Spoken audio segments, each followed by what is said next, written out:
Chimiothérapie, radiothérapie, immunothérapie ou encore hormonothérapie, ces termes, vous les connaissez très certainement, ce sont des traitements contre le cancer du sein. Mais savez-vous quelles sont les conséquences physiques?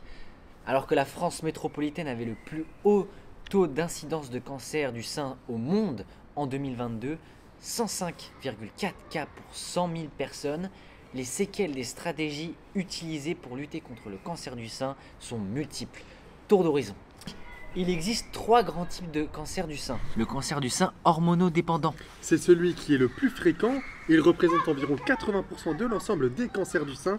Les hormones ici jouent un rôle dans la prolifération de cellules cancéreuses. Le cancer HER2 surexprimé. Le gène HER2 contrôle une protéine présente à la surface des cellules qui favorise leur croissance.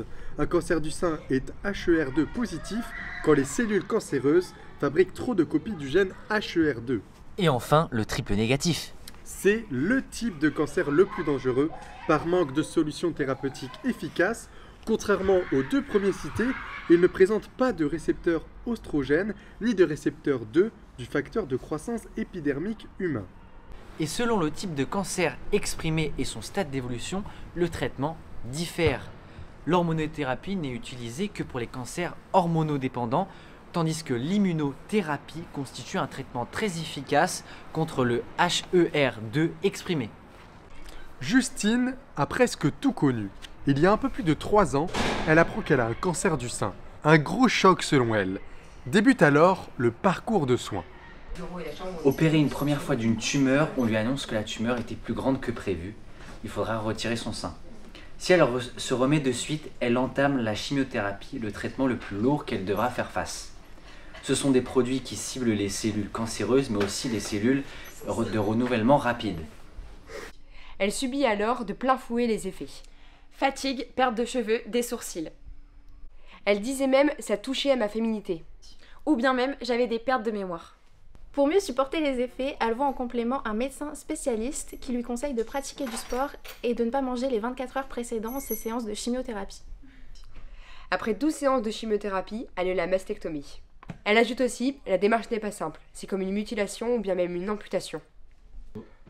La mastectomie s'accompagne généralement du curage ganglionnaire qui vise à retirer les ganglions lymphatiques axillaires pour contrôler l'étendue de la maladie hors du sein.